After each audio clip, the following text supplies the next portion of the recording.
Welcome back to Arcade Garage. Today we got Ecojet down at past Wednesday at Perth Motorplex. Just going to take it easy, but have some fun and see kind of, not really worried about what we get for the ET, so like the time we get, but I want to see where it is mile per hour and kind of work on my launches, because my launches are pretty shit, plus this clutch. I've got to figure out what RPM to do it from, so I'll probably ride it out to start with and then start launching towards the end of the night. Yeah, got a couple cars ahead and then we'll be going. I've got this new cool software as well that will do data overlay, so we'll have that on top of my runs and see how we go.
It's a couple of months away. Yeah, sleeping is optional. There was one year J-Mac and I were working on a speedway, and I don't think we actually did sleep very much, but when we did, we couldn't, because it was still 38 degrees at 2 in the morning. Right, so we've got this thing where it's hitting a limiter at 5.8, I've got to suss out, but I was kind of like right at the line just before it, so we'll see. Yeah, she boogies. So we'll get the slip, have a look at it, then we'll go back, pull the log, and look at the log, and then line up again, pretty much. Thanks, mate.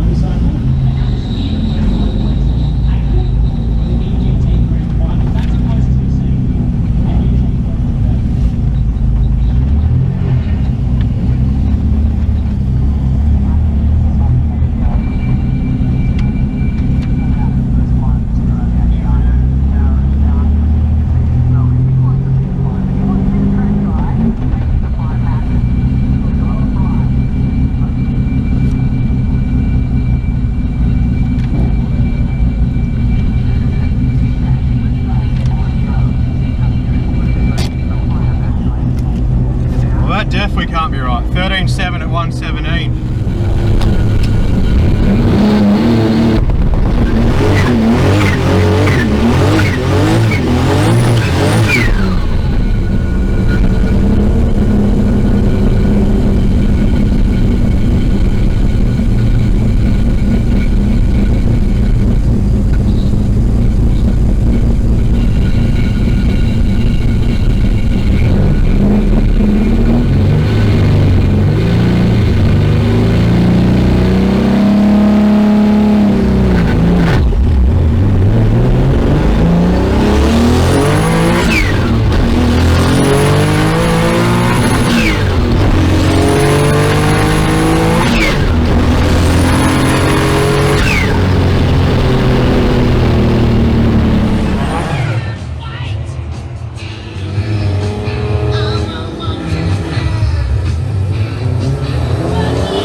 Alright guys, so as you saw the 3 runs there, what did we all notice? My launches were absolute crap.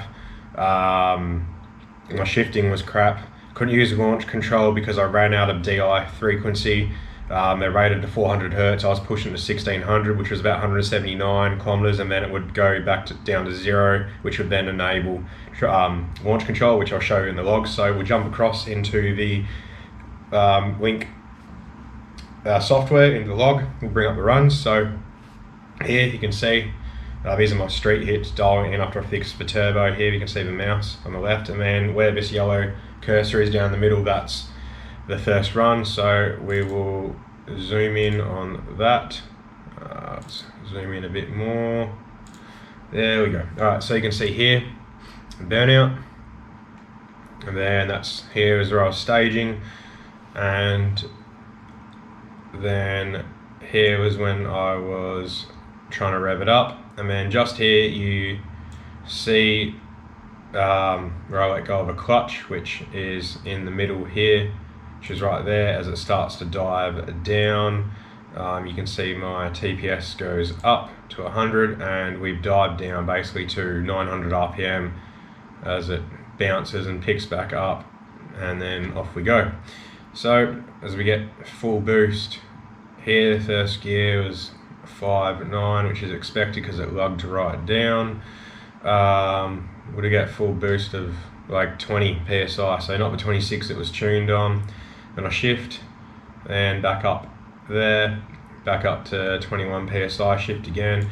So now what we'll do is we'll zoom in on here, my shift, so we can count it. So right there is where I pressed in on the clutch, which is 64.44.971, and then there is where I let go of it, which is 64.45.671. So yeah, that's 1.2 seconds there for a shift. So basically there's a whole second right there in that shift that I shouldn't have had, which in turn is a second slower in the ET, and then the second shift is the same pretty much.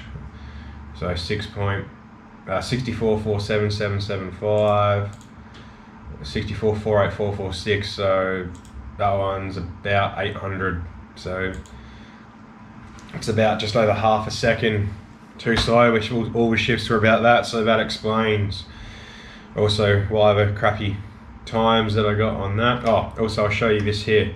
So down here, this is where in the middle we can see the mouse. This is where we run out of DI frequency, so it's actually about 180. So here you see it default basically to 0, and this is when my launch control re-enabled. So smacked launch control a couple times right at the end.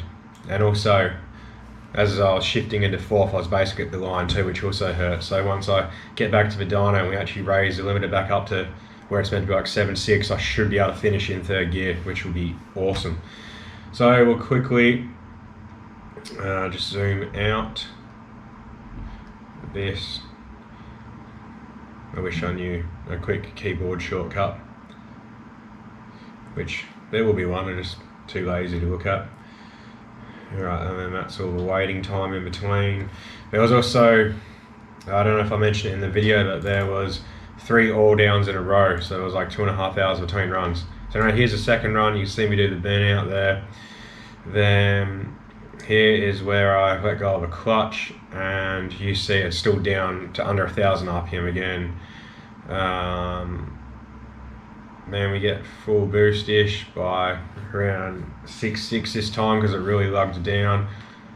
Then the next time full boost around 5.9, which is expected because I was going really slow, and the RPM had dropped right. Well, the RPM when I was changing and getting back on it was at 5.2. So if you're wondering why that seems laggy, it's because as it's starting to spool back up, I was already at 5,200 RPM. The shift times are about the same, absolutely horrible. Yeah, and you can see I did even worse from mile per hour on that one. I think I lifted on this one before the line. So that one was shocking. So we'll zoom back out And here is the final run. So same thing as I launch, it bogs right down to 700 RPM on that one. And here as well in the middle you can see the mouse there that went down to 1 kilometers. I ran out of DI frequency, so basically the runs are shocking. Yeah, it's no big surprise there at all. And if we look at this, it's 26, so that should be like 40 something. I get off at 38. Yeah, so that there is pretty shocking, but it's alright. I'm going to head back in 3 weeks when I'm back from work, and we'll send it a bit more. Hopefully I'll set up another means for launch control, like a momentary one, and I'll just push a button. So even if I have to wire that in and just have a button loose in the car, I'll hold that, and that should at least get me launching right. And I'm just going to have to ram it to shift, because it didn't want to shift. The shifter didn't want to go in, so I'm just going to have to really yank it really hard and just let go of it, drop the kite sheet shift instead of babying it. But anyway, you've seen the data now, you've seen the video, so if you're still here, thank you. Don't forget to like, subscribe and leave a comment, and I'll see you guys on the next one.